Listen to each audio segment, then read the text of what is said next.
మూగజీవులు, గొప్ప ప్రసంగికులు. ఎన్ని లెక్క పెట్టారా?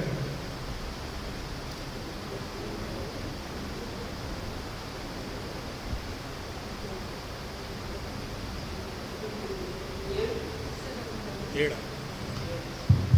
4 కలవు 3 కలవు అని ఉంటారు కదా. 4, 3, 7.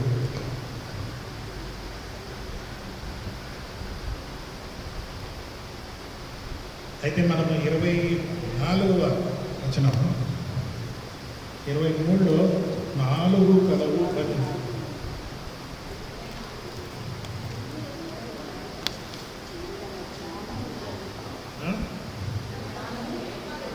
4 కలవు చిన్నవియా?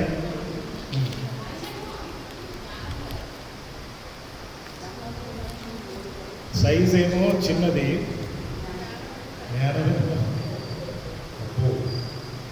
సైజ్ డజంట్ మ్యాటర్ కదా.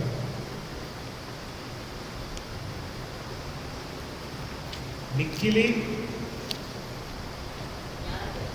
జ్ఞానము కలవి, మిక్కిలి జ్ఞానము కలవి,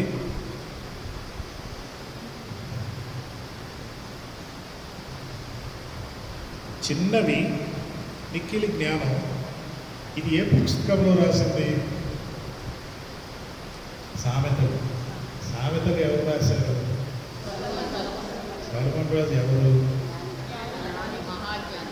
మహాజ్ఞానిలో మిక్కిలి జ్ఞానుడు. వీళ్ళు కూడా జ్ఞానుడు అంట. వీళ్ళు జ్ఞానుడని ఎవరు రాశారు? జ్ఞాని రాశారు. వీటన్నిటిని చూసేంత టైం ఉన్నాయి ఉండొచ్చు, చూసి ఉంటాడు కదా. అందుకే ఈ 4ని మనము ఈరోజు చాలా చిన్న ప్రసంగమే, కూడగాటి ప్రసంగం కాదు. ఈ 4 జీవులు మనము చూద్దాము. ఈ 4 జీవులు మరి వీరికి నోరు లేదు, కానీ ఈరోజు మనతో ప్రసంగం చేయబోతున్నారు. ఒకటేసారి 4 స్పీకర్లు. They will teach us many things. కొన్ని 1-2 స్పిరిచువల్ పాఠాలు కూడా నేర్చుకున్నాము. ఎందుకంటే వీటి గురించి బైబిల్లో రాయబడింది అంటే ఏదో ఎన్నో కోట్ల పక్షులు, మృగాలు, ప్రాణులు రకరకాలు ఉన్నాయి కదా. మరి వీటినే ప్రత్యేకంగా పేర్కొనడం అదేదో ఒట్టి కదా బైబిల్లో నింపడానికి రాయలేదు. ఇది కూడా జ్ఞాని అయిన సొలొమోను రాశాడు అంటే దాంట్లో ఏదో ఒక విశేషమైన విషయం ఉందని మనం తెలుసుకున్నాం. అయితే దేవుడు ఆయన వక్తల ద్వారా, ప్రవక్తల ద్వారా, మనుషుల ద్వారా మాట్లాడటమే కాకుండా ఇంకా వేరే విధానాలుగా మాట్లాడాడు. చెప్పండి.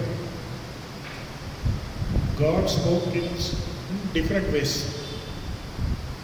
Other than man. సృష్టి. ఓకే. కీర్తన 19:1 ఏముంటుందంటే దేవుని వాటి నోరుందా? మరి ఎట్లా వివరిస్తున్నాయి?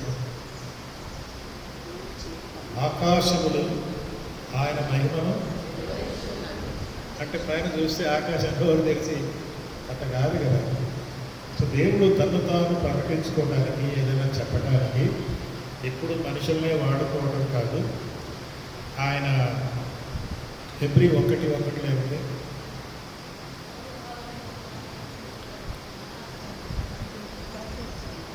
తీసేస్తుంది.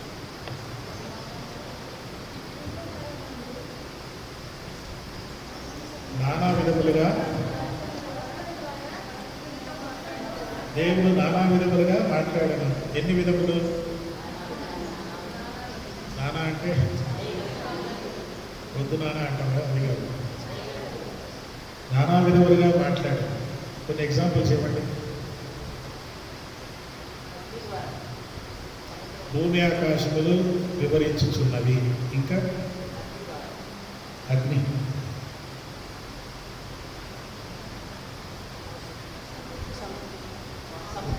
సముద్రం ద్వారా మాట్లాడాడు. ఇవి చెప్పండి కొన్ని. ఏంటంటే ఫస్ట్ ఎలా మాట్లాడాడు? ఆదామా, ఆదామా ఎక్కడున్నావు?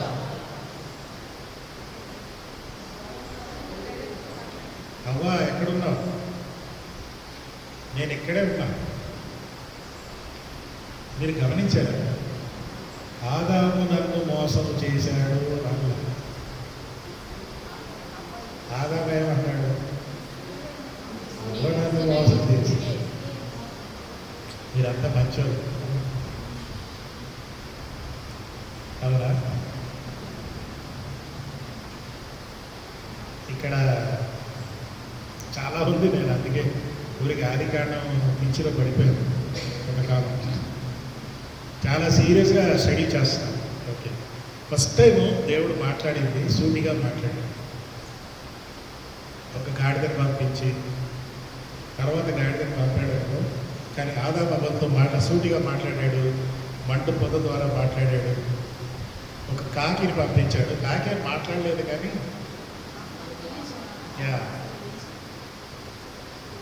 ఏలియా గారు మీరు ఎక్కడో ఉన్నారు కదా, మీరు ఆర్డర్ చేశారు కదా, అందుకే స్విగ్గీ ఇప్పుడే జొమాటో తీసుకొచ్చాను తిను. అవునా?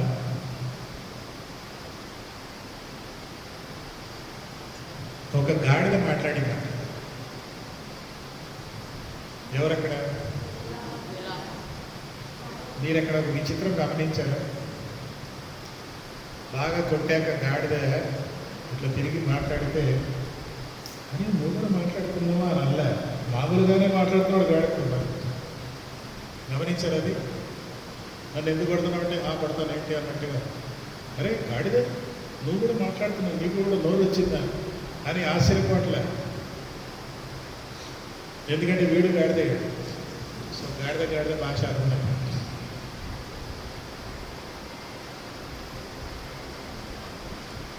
మెనేటికల్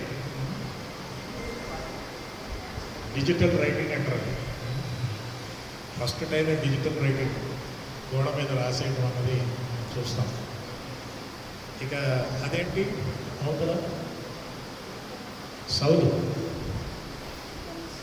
సౌలా ఏంటయ్యా అని దేవుడు ఆయనతో సూటిగా మాట్లాడినట్టుగా మనం చూస్తాం.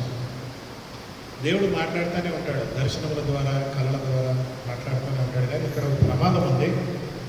కొందరు వచ్చి నాకు ఈ కళ వచ్చింది అంటారు. అది ఆ కళ దెయ్యం వల్ల వచ్చిందో దేవుడి వల్ల వచ్చిందో వాళ్ళకే తెలియదు. మేము కూడా విన్నప్పుడు మాకు కూడా కొన్నిసార్లు అది దెయ్యమా దేవుడా. అందుకే చాలా జాగ్రత్తగా ఉండాలి. ఈ కళలు దర్శనాలు వచ్చినప్పుడు చాలా జాగ్రత్తగా ఉండాలి. దాని గురించి తర్వాత ఎప్పుడన్నా మీకు చెప్తాను. వాటిని ఎలా గుర్తించాలి, ఏది దైవికము ఏది దైవికము కాదు. ఎందుకంటే ఒక కళ దర్శనం వచ్చినప్పుడు మనకేదో చాలా తెలివిగా వచ్చినట్టు ఫీల్ అయిపోతుంది కదా. మనకు చాలా తెలివి జ్ఞానము వచ్చేసిందని ఫీల్ అయిపోతాం. నాకు కళ వచ్చిందయ్యా కాబట్టి ఆయన వెరీ వైజ్ మ్యాన్. అయితే మీకు కొంతమంది ఆల్రెడీ వినుంటారు. యాకోబులో 3వ అధ్యాయంలో చూసాము, పైనుండి వచ్చిన జ్ఞానము భూలోక సంబంధమైన జ్ఞానం. ఒకసారి చూస్తారు.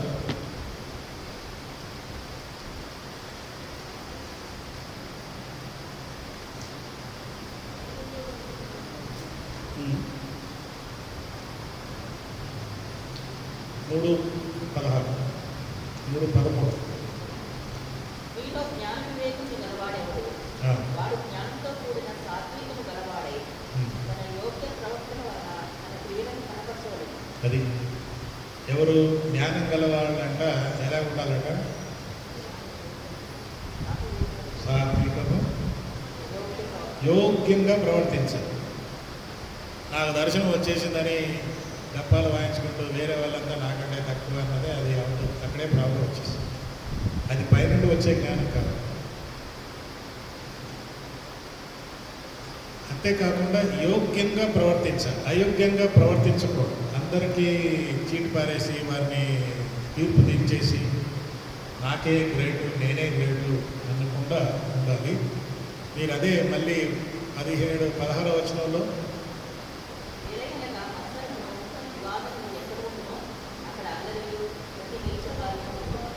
ఇదే జ్ఞానం, ఇది పైనుండి వచ్చిన జ్ఞానం కాదు అని 15లో ఉంటుంది. 17లో ఏముంది? అయితే పై నుండి వచ్చే జ్ఞానం మొట్టమొదట ఆ. పవిత్రమైన, తరువాత సమాధానమైన, మృదువైనది, సులభంగా అది లోబడినది. చూసారా? పైనుండి వచ్చిన జ్ఞానము కాదు, పైనుండి వచ్చిన జ్ఞానం. పైనుండి వచ్చిన జ్ఞానములో వస్త్రము, గర్వము ఇవన్నీ ఉంటాయి. భూలోక జ్ఞానం. పైనుండి వచ్చే జ్ఞానంలో ఫస్ట్ ఐటమ్ ఏంటంటే పవిత్రత. ఎవరికైనా దర్శనాలు కళలు వచ్చాయంటే ముందు నా పవిత్ర జీవితాన్ని చెక్ చేసుకోవాలి. అంతేగాని అది వచ్చింది కాబట్టి నేను ఇంకా పవిత్రంగా అయిపోయాను అనుకున్నాను అనుభవం, అది ఇంకా లేదు. నాకు కళ వచ్చింది కాబట్టి అందరికంటే నేనే గ్రేట్, నాకు దర్శనం వచ్చింది కాబట్టి నేను అందరికంటే గ్రేట్ అంటే అది పైనుండి వచ్చే జ్ఞానం కాదా? పైనుండి వచ్చే జ్ఞానం నీకు ముందు పవిత్రత గురించి ఆలోచిస్తుంది. ఓకే, మనది అది టాపిక్ కాదు. దేవుడు రకరకాలుగా మాట్లాడినట్టుగా మనం చూస్తాం, నానా విధములుగా ఆయన మాట్లాడినట్టుగా. ఆకాశంలో ఆయన మహిమను వివరించి చున్నవి. నీకు ఆ పిక్చర్ కనపడుతుందో లేదో ఆ ఫోటో. ఈ ఫోటో నేను పాస్టర్ గారు కేరళలో వెళ్ళేటప్పుడు ట్యాక్సీలో వెళ్తూ ఉంటే రోడ్డులో మాకు ఈ ఫోటో వచ్చింది. వర్షం పడ్డాక వెంటనే ఎండ వచ్చింది. ఆ ఎండకి ఆ బ్రదర్ అన్నాడు, బ్రదర్ చూడండి చూడండి రెయిన్బో అంటే, రెయిన్బో పై ఇంకో రెయిన్బో ఉంది చూసారా, డబుల్ రెయిన్బో. డబుల్ రెయిన్బో అక్కడ వచ్చింది. చాలా ఇది మనకి ఏం జ్ఞాపకం చేస్తుంది?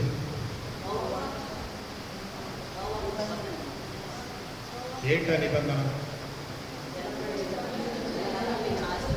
నీకు జలప్రళయం రాదు, కానీ విజయవాడ మునిగిపోవచ్చు. ఎట్లా మరి? వాళ్ళకి రెయిన్బో కనపడలేదా? లోకము మునగదు, విజయవాడ మునగవచ్చు. హైదరాబాద్ కూడా 4 years బ్యాక్ మునిగినట్టుందా? భయంకరంగా మునిగి పాప ఇంకా వాళ్ళు కోలుకోలేదు. విజయవాడ వాళ్ళు ఇంకా నీళ్ళల్లోనే నడుస్తూ ఉన్నారు. చాలా బాధాకరంగా ఉంది. ఓకే, జలప్రళయం అనే మాట వచ్చింది. దేవుడు ఎక్కడైనా ఎప్పుడైనా ఏ విధంగానైనా మాట్లాడతాడు. ఈ విధంగానే మాట్లాడాలి అని కొంతమంది ఒక భ్రమలో ఉన్నారు. అది చాలా పొరపాటు, తప్పది. ఎట్లా అంటే ఎవరో మీతో అంటారు, దేవుడు నాతో ఇలా మాట్లాడాడు, ఇలా మాట్లాడాడని ఆ వ్యక్తి వింటారు కదా. విన్నప్పుడు చాలా భలే అనిపిస్తుంది. నాకు కూడా దేవుడు అలా మాట్లాడడం భలే ఉంటుంది కదా అంటాం కదా, అది లేదు.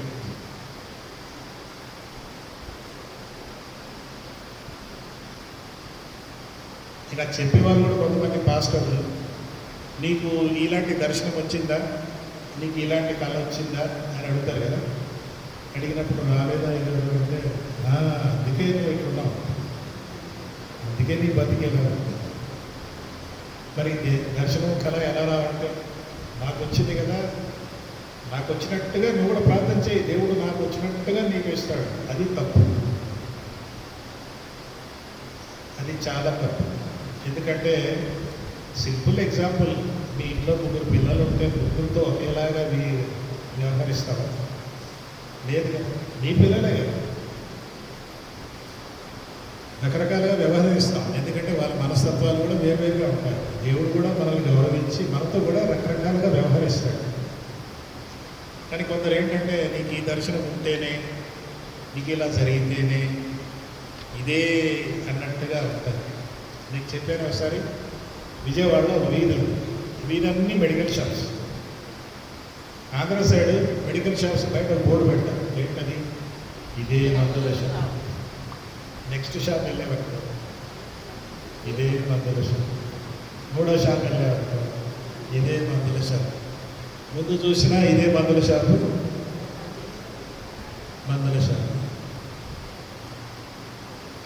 అట్లా లేదండి, ఇదే దర్శనము, ఇలాగే జరగాలి, దేవుడు ఇలాగనే మాట్లాడతాడు, వేరే విధానం లేదు అంటే నువ్వెవరయ్యా దేవుడిని లిమిట్ చేసేది, దేవుడిని పరిమితం చేసేసి దేవుడు ఒకవేళ మాట్లాడితే ఇలాగనే మాట్లాడతాడు లేకుంటే లేదు అనుకోవటం అది చాలా డేంజర్. సాధు సుందర్ సింగ్ ఒకవేళ అలా అన్నాడు అనుకో, దేవుడు మీకు దర్శనము కళ ఇవ్వాలంటే మీరేం చేయాలి? ఉదయం 4 o'clock ట్రైన్ ఇంటి మీద వెళ్తుంది కదా, ఆ ట్రైన్ కింద తలకాయ పెట్టేసి చస్తే చస్తావు, బతికితే దర్శనం. ఇప్పుడు సాధు సుందర్ సింగ్ చెప్పినట్టు నమ్మాలా మనం? అది దేవుడు ఆయనతో వ్యవహరించిన విధానం. నేను సీనాయి పర్వతం పైన వెళ్ళాను, మండుపోద అక్కడికి వెళ్ళాను. నాకేం కనపడలేదు, మండుపోదలు ఏం కనపడలేదు. దేవుడు కూడా నాకు మండుపోద అనుభవం ఇవ్వలేదు. అది మోషేతో వ్యవహరించిన విధానం. అయితే దేవుడు మోషేకు మండుపొద ద్వారా కమ్యూనికేషన్ చేశాడు, తన సందేశాన్ని ఆ విధంగా చెప్పుకున్నాడు. యోనా సంగతి ఏంటి? దేవుని చేయబోగా వాడబడాలంటే 3 రోజులు చేప కడుపులో ఉండి సజీవంగా బయటపడితేనే దేవుడు నీకు వాడుకుంటాడంటే చేప నోరు తెలుసుకొని ఉండదు. రా బాబు రా, గంట సేపట్లో డైజెషన్ అయిపోతావు. అది యోనా.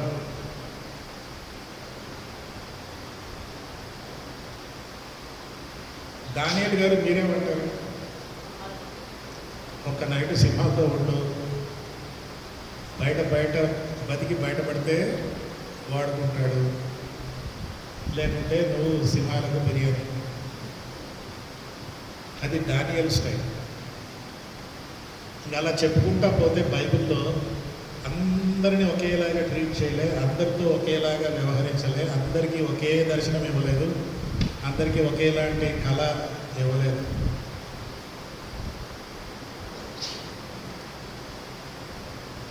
అందుకే దేవుడు మాట్లాడే విధానం రకరకాలుగా ఉంటాయి. ఒకే స్టైల్ అని మనం చెప్పుకోకూడదు.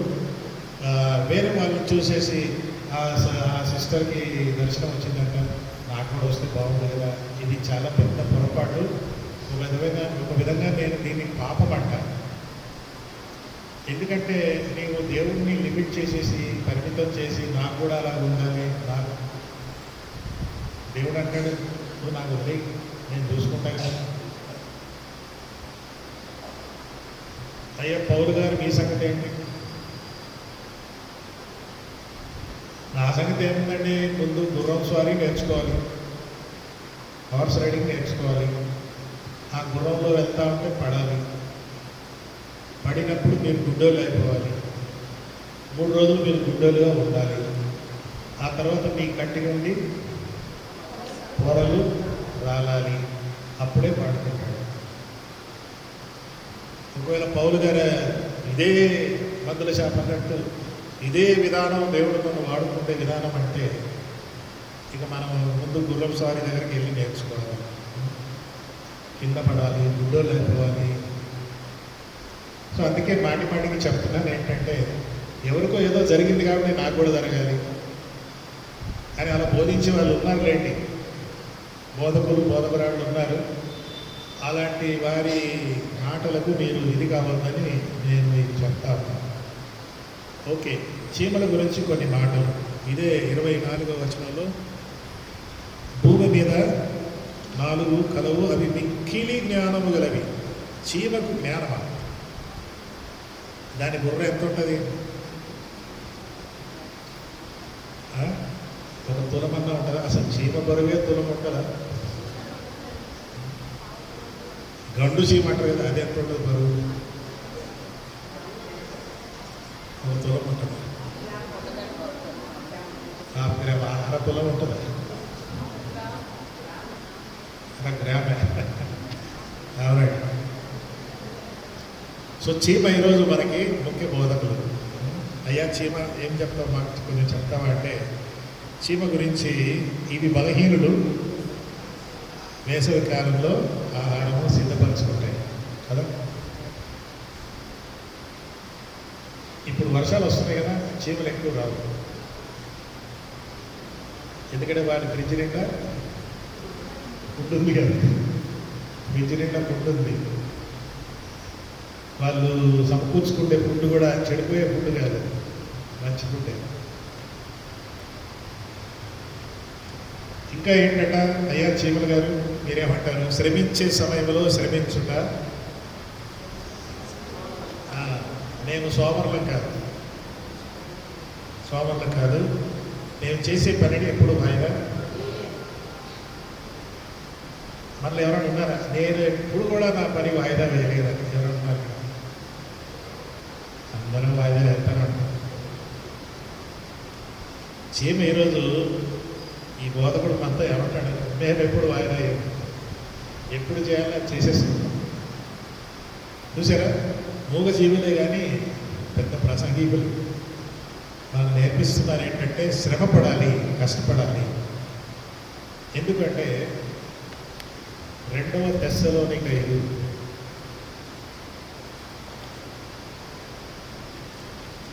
3వ అధ్యాయము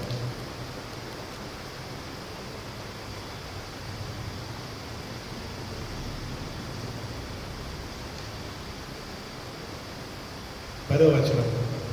మరియు మేము మీ యొద్ద ఉన్నప్పుడు ఎవడైనా పని చేయవలెని ఎడల వాడు భోజనం చేయకూడదని మీకు ఆజ్ఞాపించుకుంటున్నారా? ఏంటంటే వాడు భోజనానికి అర్హుడు కాదంట. ఎవరు? పని చేయవాడు. మన పిల్లలు ఉంటారు, ఇంట్లో అలాంటి పిల్లలు ఉంటారా? పని చేయని పిల్లలు. చేస్తామన్నా కూడా వదిలేరా అనే పేరెంట్స్ కూడా ఉన్నారు. వాళ్ళతో చేయించాలండి, నేర్చుకోవాలి. మా పాపకి పాకెట్ మనీ ఇచ్చేవాళ్ళు. నువ్వు అదంతా ఊడిస్తే పావలా ఇస్తాను. నాకు సంపాదన నేర్చుకో. ఎందుకు మీ బెడ్ అంతా సరిగా పెట్టుకుంటే ఎంత ఇస్తాను. నిన్న ఒక పేరెంట్ వచ్చాడు మొన్న, మీ పిల్లలకి ఏదైనా డబ్బులు ఇస్తావా డైలీ పాకెట్ మనీ అంటే, నేను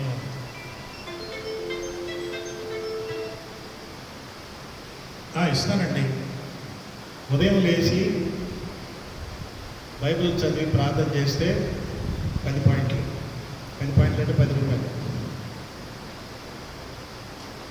షూ పాలిష్ చేసుకుంటే ఎన్ని పాయింట్లు అని పాయింట్లు పెట్టి నెలాఖరికల్లా అవన్నీ డబ్బులు ఇస్తాను అంటాడు.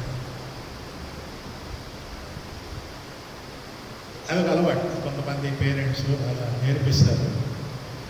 అది పిల్లల యొక్క ఆసక్తిని బట్టి ఉంటుంది, తల్లిదండ్రుల వారి వైఖరిని బట్టి కూడా ఉంటుంది.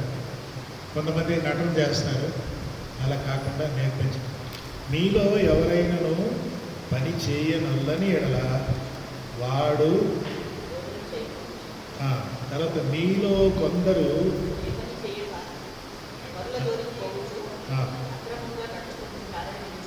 అది చూసారా, వీళ్ళకేం పని లేదు కానీ ఇంట్లో కూర్చోరంట. మళ్ళీ ఏం చేస్తున్నారు? బరువుగా అక్రమంగా నడుస్తున్నారు. పాపం వాళ్ళు ఏదో మామూలుగా కూర్చుంటే వీళ్ళు అక్కడ వెళ్ళి జబర్దస్తి వాళ్ళకి వాళ్ళ జీవితంలో సమాధానం లేకుండా చేయడం, వారిని అనవసరంగా కెలకడం అన్నది ఇక్కడ మనం చూస్తాం. అదే అందుకే మీలో ఎవరు కూడా సోదరులుగా ఉండకూడదు. 12 అటివారు నెమ్మదిగా పనిచేయచ్చు, సొంతంగా సంపాదించుకున్న ఆహారం తినవలెనని మన ప్రభువైన యేసుక్రీస్తు పేరిట వారిని ఆత్మపూర్వకంగా హెచ్చరిస్తున్నాం. చూసారా? పని చేసుకుంటే బాబు, కష్టపడండి బాబు. చీమ ఏమంటుందంటే వాళ్ళందరినీ నా దగ్గర పంపండి, వాళ్ళ క్లాస్ తీసుకుంటాను. ఏమి చీమ ఏమంటుంది? మేము సోమరులం కాదు, మేము పనిచేస్తాం, మేము కష్టపడతాం. మీరు మమ్మల్ని అంతగా పట్టించుకోకపోయినా మేము మాత్రం ఇది చేస్తున్నామని వాళ్ళు చెప్తున్నారు. బలహీనతలను జయించుటకు శ్రమపడాలి, వీరు భవిష్యత్తుకు సిద్ధపడుతున్నారు. ఏ రోజుకి ఆ రోజని కాదు,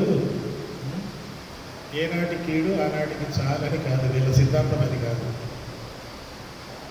ఏనాటి కీడు ఆనాటికి సరిపోదు, లేకుంటే కీడు తర్వాత మనకు వస్తుంది. కాబట్టి వీళ్ళు ఏమంటారంటే భవిష్యత్తుపై సిద్ధపాటు కలిగి ఉంటారు. అంటే they prepare for the future.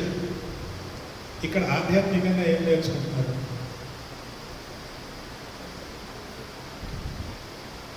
మనము కూడా భవిష్యత్తుకై సిద్ధపడాలి.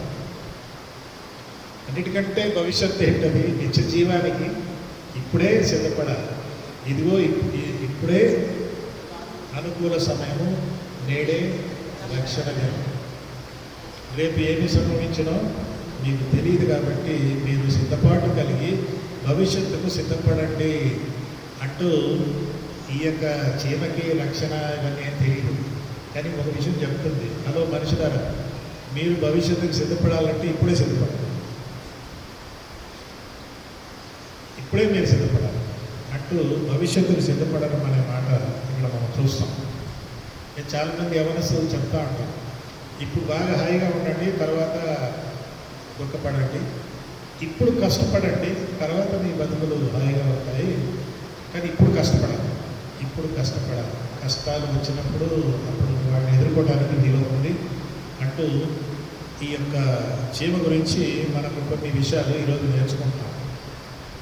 సరే, ఇదే అనుకూలమైన సమయంలోనే రక్షణ పొందాలి.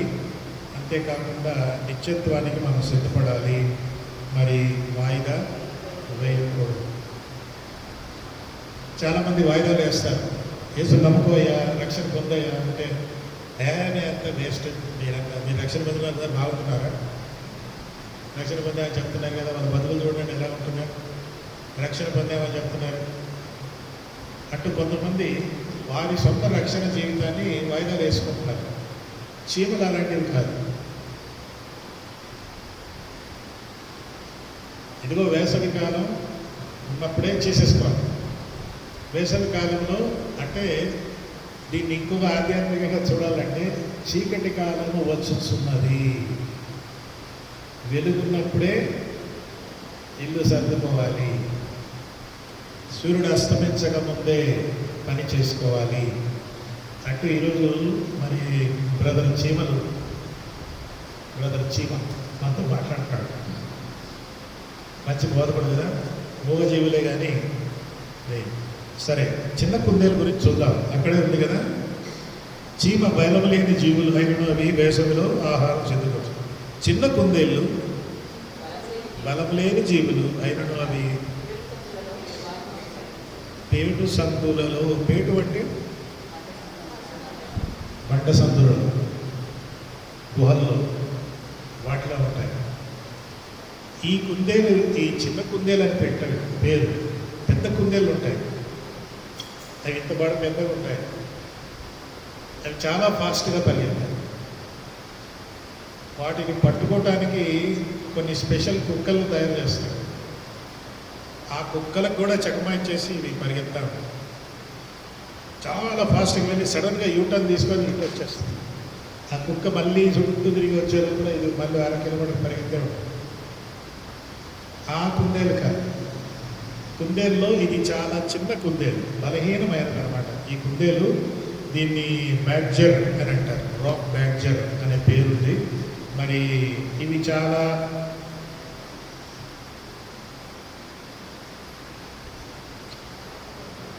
ఆ స్క్రీన్లోనే మీకు మెసేజ్ ఒకటి, కుందేలు మనకి ప్రసంగం చేస్తుంది ఏంటంటే, ఇవి బలహీనమైన ప్రాణులు, వాటిని వేటాడే పెద్ద జంతువులు, ముఖ్యంగా నక్కలు వీటిని వేటాడతాయి. తప్పించుకునడానికి వీటికి బలము మరియు వేగము ఉండదు. అందుకని అవి రాతి గుహలలో వారి నివాసం చేసుకొని సురక్షితంగా ఉంటాయి. అవి ఎంత ఇదంటే రాతి గుహల్లో దూరిపోయి అక్కడే ఉంటాయి.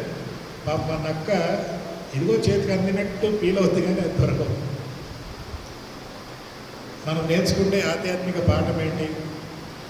సాతాను కూడా గర్జించు సింహం వలె ఎవరిని మృంగుదనా అని దొరుకుతా ఉంటాడు. అలాంటప్పుడు నేనేం చేయాలంటే, నా దాగు చోటు నీవే. ఈ కుందేలు అంటే నా దాగు చోటు ఏంటట? పేటు. మన దాగు చోటు దేవుడు. దేవుడు మనకు ఆశ్రయమును దుర్గమై ఉన్నాడు, ఆపత్కాలంలో నమ్ముకొనదగిన సహాయం. ఇప్పుడు ఈ కుందేలు కూడా ఆపత్కాలంలో నాకు నమ్ముకొనదగిన సురక్షితమైన స్థలం ఏంటి? పేటు. మనకు ఆ విశ్వాసం ఉందా? ఈ కుందేళ్ళు కూడా అక్కడిక్కడ పరిగెత్తవు, అక్కడికే వెళ్తాయి, వాటికి అక్కడ సురక్షితంగా ఉంటుంది. యేసుక్రీస్తు మనకు అదే చెప్పాడు, ఇదిగో నేను మీతో సదాకాలం ఉన్నాను అని చెప్పి ఆయన మనతో ఉన్నాడు. అందుకే ఈరోజు బ్రదర్ కుందేలు గారు వాక్యం చెప్తున్నాడు. బ్రదర్ కుందేలు గారు ఏమంటారంటే, మీరు ఎందుకు ఫికర్ పడుతున్నారు, మీరు ఎందుకు భయపడుతున్నారు? నీ దాగుచోటు మీ దేవుడు కదా, మన దేవుడు దాగుచోటు. మీరు ఆ దేవుని దగ్గరికి వెళ్ళొచ్చు, నేను దేవుడు సృష్టించిన ఆ గుహలోకి నేనే. కానీ పాఠం ఒకటే, దేవుడు మనకు సహాయం చేయడానికి దాగుచోటు నీవే అనే పాట కూడా మంచి పాట ఒకటి ఉంది. ఇది బ్రదర్ కుందేలు గారి మెసేజ్. ఇందాక మనం ఎవరు విన్నాం? ఓకే, యా, బ్రదర్ చీమ గారు వెళ్ళిపోయారు. ఇప్పుడు మన రెండవ స్పీకరు కుందేలు గారు, మూడవ స్పీకర్ ఎవరు? ఏముందంట? మిడత. మిడతలు. బ్రదర్ మిడతలు గారు మీరేమంటారు? వినండి, చెప్తాను, వినండి అంట. ఈ మిడతలకి ఏమిటంట? రాజు లేడు, అయినను అవి ఒక మిలిటరీ మార్చ్ పాస్ట్ లాగా చాలా సిస్టమేటిక్గా వెళ్తాయి.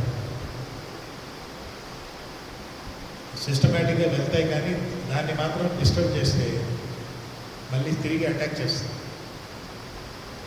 అంటే వాటి గురించి ఒకటి ఏంటంటే, మాకెవరో లీడర్ ఉండాలి అని అవసరం లేదు, మా జీవితాన్ని మేము చూసుకుంటాం అంటూ వారిని ఐక్యపరిచే ఒక శక్తి ఉంది.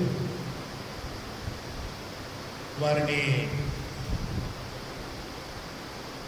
ఐక్యపరిచే శక్తి రాజు కనపడకపోయినను ఐక్యపరిచే శక్తి వారి ద్వారా కార్యము సాధించగలవు.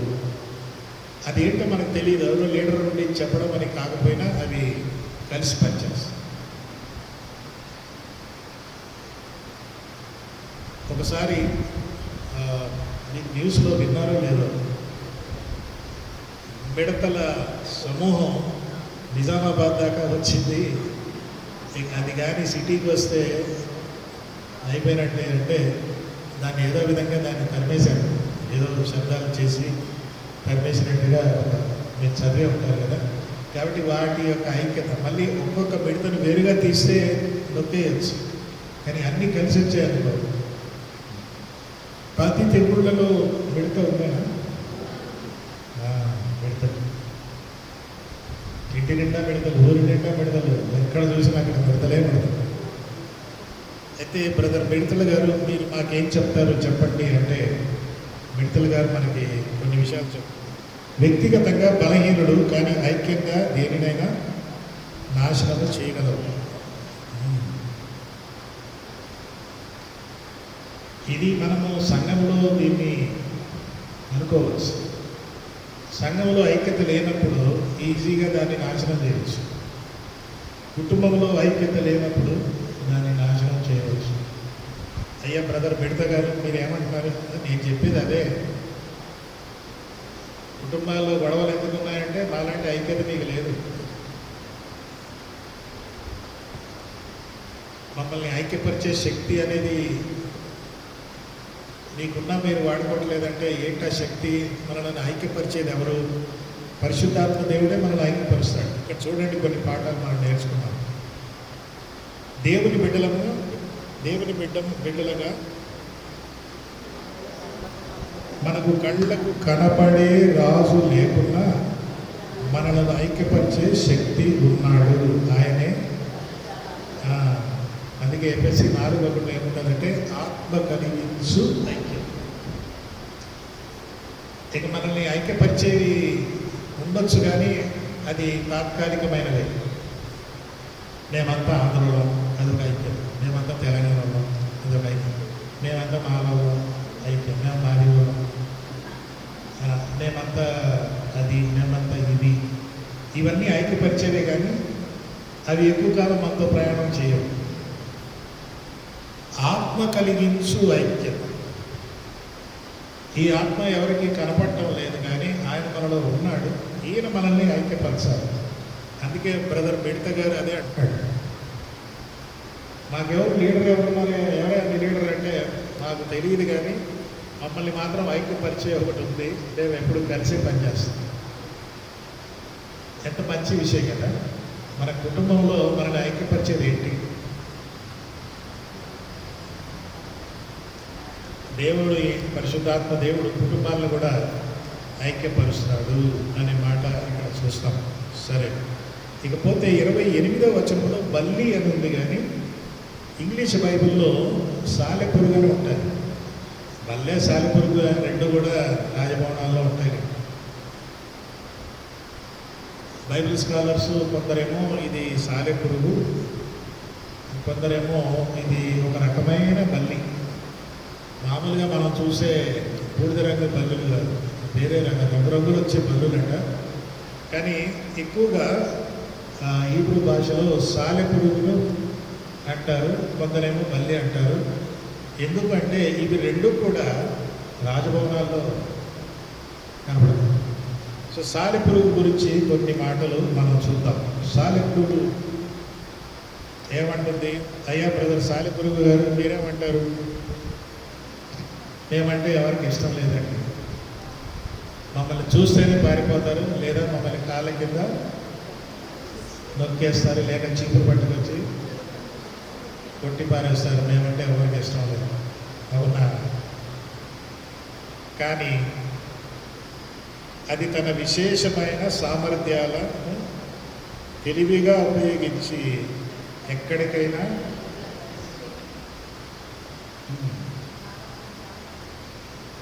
ఉయ్యాలో చెప్పాలో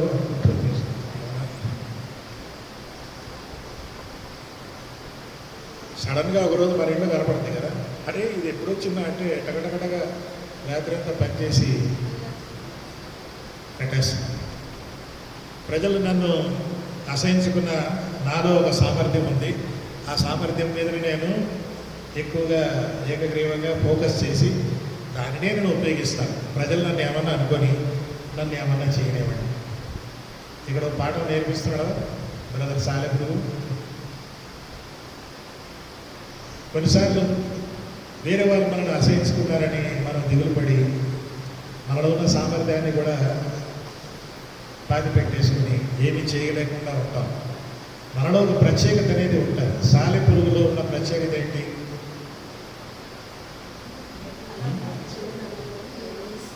ఎవరు అన్నారు ఈ మధ్య మగ్గం వచ్చింది, కానీ ఫస్ట్ మగ్గము సాలెపురుగే. మగ్గం డిజైన్ అక్కడి నుంచే నేర్చుకున్నారంట. నాకు ఈ తలాంత్ ఉంది, ఇదే వాడుకుంటారు. ప్రజలు నన్ను ఏమని అనుకోని ఇక్కడ పాఠం నేర్పిస్తున్నారా బ్రదర్ సాలెపురుగు? నేర్చుకున్నాను. ఇంకోటి ఏంటి? రాజుల గృహంలో కూడా నేను కనిపిస్తాను అంటున్నాడు. చేసే పనిని చాకచక్యంగా సన్నటి దారంతో చేస్తాను.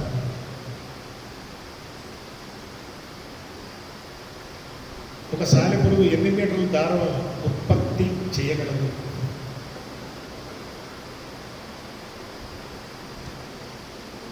ఇప్పుడు ఆ పిక్చర్లో అది ఎన్ని మీటర్లు ఉండొచ్చు? 2 మీటర్ల 100 మీటర్స్. ఓకే, 100 మీటర్ దారం ఉంటుంది కదా. మోడీ అంటే మోడీ బ్రాండ్ 100 మీటర్ దారం ఉంటాయి. ఇంకొకదా 150 మీటర్స్ టైలర్స్ చూడండి, ఒక్కొక్క లైన్ ఒక్కొక్క మీటర్ ఉంటుంది సార్. నేను 2 లైన్లు కలిస్తే 1 మీటర్. లెక్క పెట్టండి మీటర్ అంటే మీకు ఐసైట్ ఉంటే లెక్క పెట్టండి. అంటే అంత దారం ఉత్పత్తి చేయాలంటే దాని కడుపు ఎంత? మిరియాల అంత ఉంటుంది కదా, మిరియాల అంత ఉంటుంది, ఆవగింజ అంత ఉంటుంది. ఆవు కిందకి కొంచెం పెద్ద మిరియాల కంటే మళ్ళీ కొంచెం తిన్నదే, కానీ దాంట్లో 100 మీటర్ల దారం వస్తుంది. అదేం ఫ్యాక్టరీ అది? ఎందుకంటున్నానంటే నేను నేర్చుకుంటున్నాను. నేను అందరి దృష్టిలో చిన్నవాళ్ళగా కనపడినా దేవుడు నాలో ఉన్నాడు అనుకో, నాలో ఇక లెక్కలేనంత సామర్థ్యం బయటికి రావచ్చు.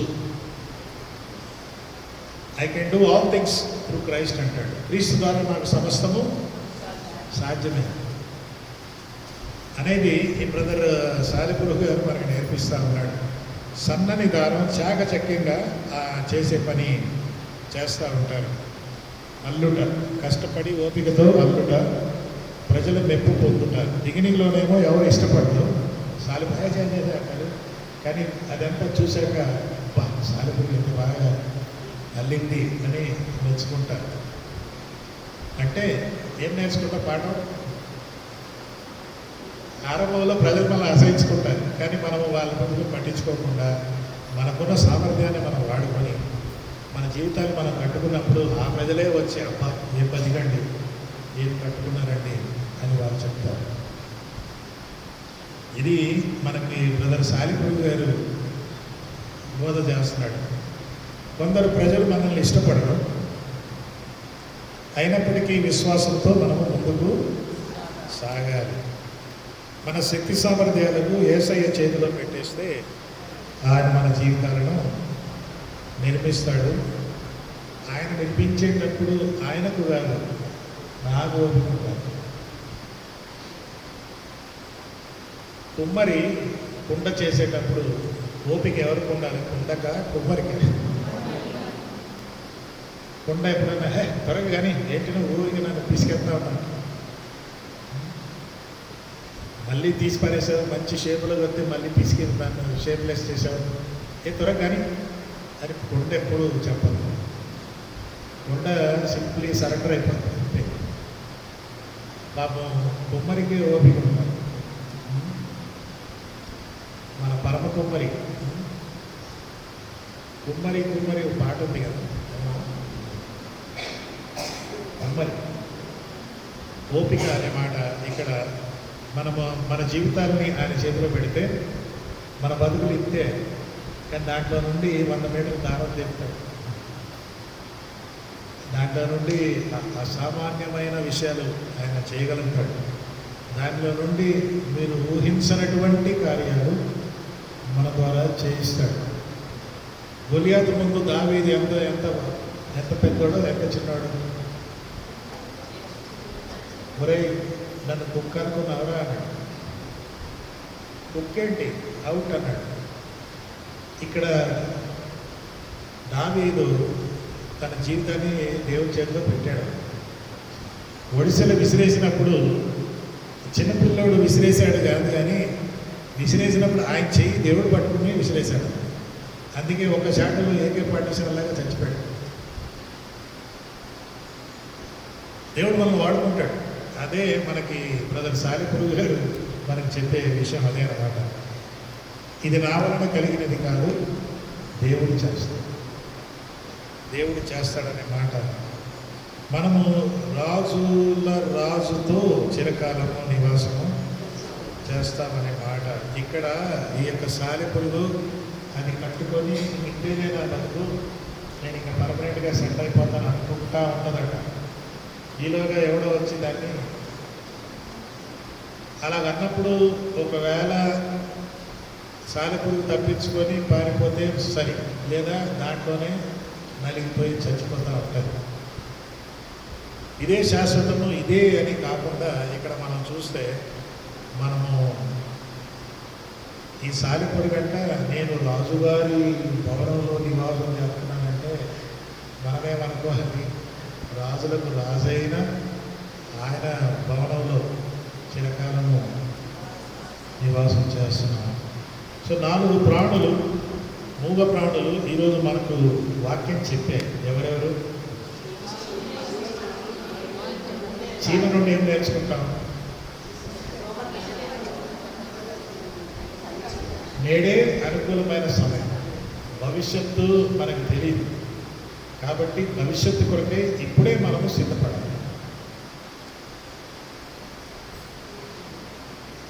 చీమ తన్ను తాను భద్రపరుచుకుంటుంది, రక్షించుకుంటుంది ముందుగానే ఆలోచించి. ఓకే, రెండోదండి జిన్న. ఇదేంటి కుందేలా? చిన్న కుందేలు ఏం నేర్పిస్తుంది? నా దాగు చోటు నీవే.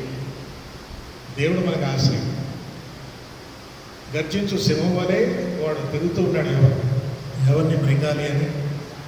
నక్కలాగా జిత్తులు మారి నక్క వలె ఉన్నప్పుడు వెళ్ళి వాడిని ఎదిరించి మనం చేసుకుంటాము. అదే సమయంలో దేవుడు మనకు ఆశ్రయము దొరకడం అని చెప్పుకోవాలి. నా దాగు చోటు నువ్వే. మూడోది మిడతగారు ఏమన్నాడు?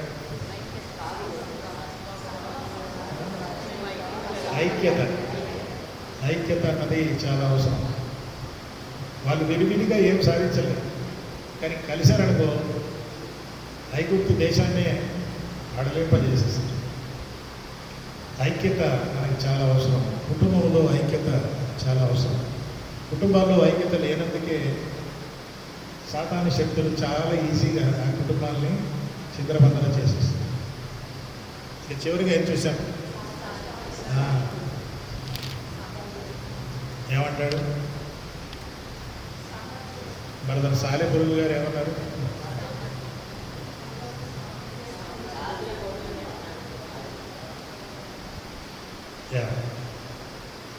చిన్నదైనా కూడా నాలో సామర్థ్యం దేవుడు పెట్టాడు. సాలెపురుగు ఎక్కువ దారం ఉత్పత్తి చేయడానికి ఎక్కడో టెక్స్టైల్ ఇండస్ట్రీలో ట్రైనింగ్ ఏం పొందలే. దేవుడు దానిలో సామర్థ్యం పెట్టాడు. కొన్నిసార్లు మన పిల్లలు కూడా నా వల్ల కాదు అంటూ ఉంటారు. వాళ్ళకి ఇటు పోయి చెప్పండి. నెవర్ సే నా వల్ల కాదు అనడానికి దేవుడు మనలో ఆ సామర్థ్యం పెట్టాడు. అందుకే పౌలు ఇక జీవించడం నేను కాదు క్రీస్తునాలో జీవిస్తున్నాడని. ఈరోజు మన అంశం ఏంటంటే మూగ ప్రాణులు ముఖ్య ప్రసంగికులు.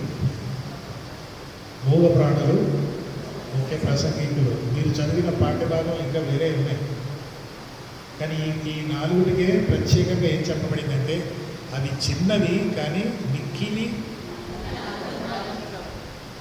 ఏంట జ్ఞానమో కొంచెం మనం చూసాం. అవి నెక్స్ట్ టైం ఒకవేళ దీంట్లో సారిపూలు కనబడితే చంపకుండా వదిలేయండి. ఆ పాఠం గురించి ఆలోచిస్తాం కదా. ఈ వర్షాకాలం కొన్ని విడుదల కూడా వస్తాయి. బాప్టిజం నుంచి యోహాను బ్రేక్ఫాస్ట్ ఏం తినేవాడు?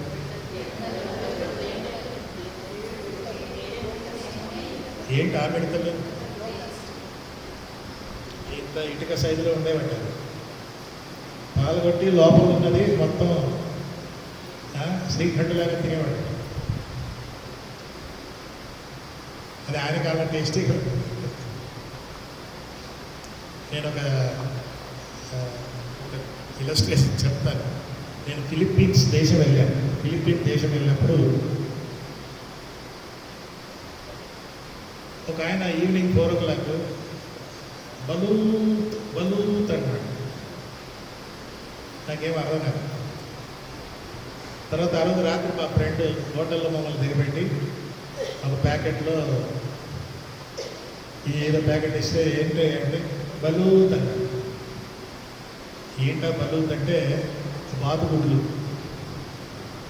మీకు రాత్రి ఆకలైతే తినండి అన్నాడు. సరే మధ్యరాత్రి కొంచెం ఆకలైనట్టంటే ఆ గుడ్డు పగలగొడితే బాయిల్డ్ ఎగ్ కాదు, అది లోపల బాతు ఉంది, బాతు పిల్ల గుచ్చుగా. ఇదేంటి బై మిస్టేక్ ఏమన్నా ఇచ్చాడంటే నా దగ్గర ఫోటో ఉంది, చూపిస్తాను. మాస్టర్ కూడా చెప్పాను. వెంటనే ఫోటో తీసుకున్నాను. ఇక దాన్ని తీసి చెత్తకుంటే మారేశాను. నెక్స్ట్ డే మార్నింగ్ వచ్చాడు, బ్రదర్ ఏంటి ఎట్లుంది మా స్నాక్స్? ఈ దేశంలో అదే అండి స్పెషల్. మీ దేశంలో మిర్చి బజ్జీ తింటారు కదా, పునుగులు. అట్టనే ఈ దేశంలో పునుగులు అంటే ఎట్లా తింటారు సార్ అంటే పగలగొట్టి అలా తీసి మిగతారు. నరకం లాంటి వాసన, మింగిన తర్వాత బిర్యానీ లాంటి వాసన వస్తుంది. అటు అంటే ఇందాక మిడతలంటే ఒక్కొక్కరికి ఒక టేస్ట్ అన్న, ఒక్కొక్కరు ఒక విధంగా ఉంటుంది. ఈరోజు మనం మూగజీవుల ప్రసంగాలు విన్నాం. వారు మనతో చాలా విషయాలు మాట్లాడారు. మనం వీటిని మనం జ్ఞాపకం ఉంచుకున్నాము. బహుశా నీకు ఫ్యామిలీ ప్రేయర్లో ఈ 4 రోజులు 4 ఐటమ్స్ పిల్లలతో చెప్పించండి. తర్వాత దీనిలో మనం కొన్ని అర్థాలు నేర్చుకోగలమని వారికి చెప్తే బాగుంటుంది. ప్రార్థన చేసుకున్నామా? మహోన్నతుడా, మీకు వందనాలు. ఈరోజు మిక్కిలి జ్ఞానము కలిగిన మూగజీవులు అని బైబిల్లో ఉంది కాబట్టి కొన్ని విషయాలు నేర్చుకోవడానికి సహాయం చేశారు ప్రభా. మరి వీటి గురించి ఆలోచించడానికి మాకు సహాయం చేయండి. యేసునామమున అడుగుచున్నాం తండ్రి, ఆమేన్.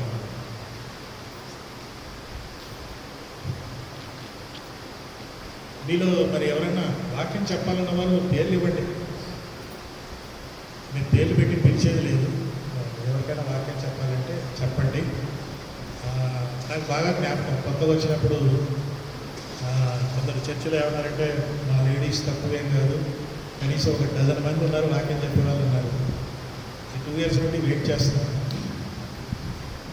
వాక్యం చెప్పండి, వచ్చి చెప్పండి. దానిలో పెద్ద మార్కులు ఏమి ఇచ్చేది ఏముండదు, కానీ చెప్పడానికి ప్రయత్నం చేయండి. ఎవరికైనా చెప్పాలనుకుంటే పాస్టర్ గారికి పేరు ఇస్తే మేము డేట్ మీకు అలాట్మెంట్ చేస్తాం. ఒకరిద్దరు ఆల్రెడీ పేర్లు ఇచ్చారు, మిగతా వాళ్ళు కూడా ఇవ్వండి. Thank you. Thank you pastor గారు. మాట్లాడకుండా జీవితంతో మనతో మాట్లాడింది జీవనాలు. మనం కూడా కొన్నిసార్లు మనం మాట్లాడలేకపోతాము, మన జీవన ద్వారా సాక్షిగా జీవిస్తాం. దాన్ని దేవుడు సహాయం చేస్తారు. Thank you.